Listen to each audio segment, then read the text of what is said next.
siang, perkenalkan nama saya Niswati. Saya ahli gizi dari Puskesmas Kabukarudi di Desa Kabukarudi, Kecamatan Lamboya.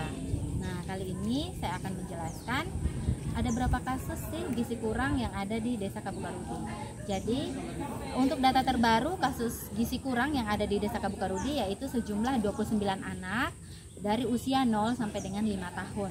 Pertama kehidupan yaitu dari mulai ibu mengandung sampai dengan anak usia 2 tahun. Nah, yang ketiga adalah kurangnya sanitasi dan sarana air bersih di lingkungan Desa Kabukarudi.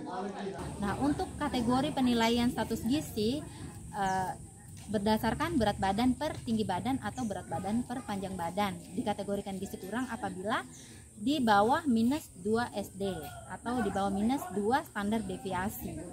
Nah, untuk kasus gizi kurang yang sudah kami lakukan selama ini penanganannya yaitu kami melakukan pemberian PMT bekerja sama dengan lintas sektor yaitu pihak desa, di mana pemberian PMT ini kami kerjasama dengan ibu PKK, kader, kepala desa untuk pemberian PMT pada sasaran gizi kurang sebanyak 29 anak. Nah, kemudian selain itu kami melakukan kegiatan penyuluhan mengenai makanan dengan gizi seimbang atau cara menanggulangi anak-anak agar tidak turun status gizinya ke gizi kurang atau bisa meningkat status gizinya ke gizi baik. Nah, selain itu kami juga melakukan intervensi, melakukan kunjungan rumah, memberikan pemahaman, penjelasan kepada orang tua sasaran bagaimana agar anaknya bisa meningkat status gizinya ke gizi baik. Berikut terkait dengan isu stunting saat ini, ya tentunya kita tahu stunting merupakan isu nasional karena di mana stunting merupakan hal yang perlu kita bicarakan secara serius karena itu merupakan keadaan di mana generasi kita mengalami persoalan atau masalah pertumbuhan. Nah, bukan saja soal pertumbuhan fisik, tapi juga dapat mengganggu akan perkembangan otak, perkembangan pengetahuan lah, sehingga ke depannya kalau stuntingnya tidak kita atasi maka kita menciptakan generasi-generasi yang kurang berkualitas seperti itu. Bisa saja pemikirannya menurun karena dia stunting. Nah, mungkin sehingga terjadinya gizi buruk itu kira-kira di latar belakangnya dengan ya itu terjadinya gizi buruk karena yang pertama ya kita ketahui bersama bahwa kekurangan nutrisi atau kurangnya asupan gizi bagi anak-anak kita, khususnya mulai dari ketika ibunya hamil terus sampai dia menyusui dan sampai anak ini menjadi bayi balita, itu kurangnya asupan gizi.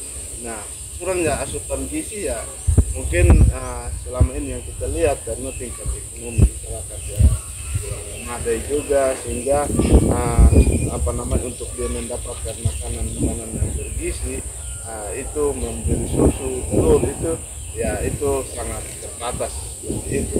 Dan juga yang berikut ya pengetahuan masyarakat yang masih minim terkait dengan bagaimana pola hidup bersih dan sehat, bagaimana untuk menunjang anak kita harus berikan makanan bergizi, ya itu juga yang menjadi kendala seperti itu.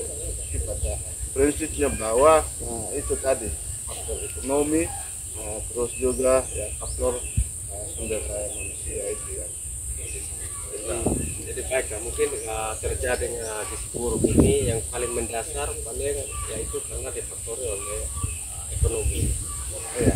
Mungkin karena terjadinya gizi buruk, langkah-langkah apa saja yang telah diambil untuk mengatasi? Ya, dengan persoalan seperti itu ya itu juga karena yang pertama ya kita memberikan sosialisasi mulai dari dari JKK itu gencarkan itu namanya dapur hidup ya, bagaimana ibu-ibu itu bisa menanam sendiri sayur-sayuran sehingga menutupi kebutuhan masyarakat. Terus yang kedua kita melakukan bakti pembersihan lingkungan dan lain-lain untuk mendukung akan pengentasan stunting. Dan yang berikut terkhusus dalam program di desa kami ya, kami dalam rangka memberantas stunting ya, kami melakukan pemberian makanan tambahan bagi anak-anak stunting dan juga bumi buket.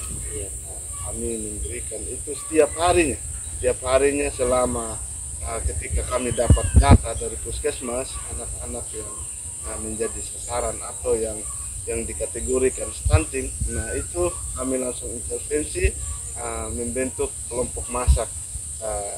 Ibu-ibu dan dananya kami siapkan, kami kasih dananya, mereka beli bahan-bahan sesuai dengan kebutuhan gizi dari masing-masing anak, dan tiap hari mereka masak dan kami antar sendiri di masing-masing rumah di tempat sasaran. Dan yang berikut ya, untuk program jangka panjangnya ya, kami menyediakan jaringan air bersih,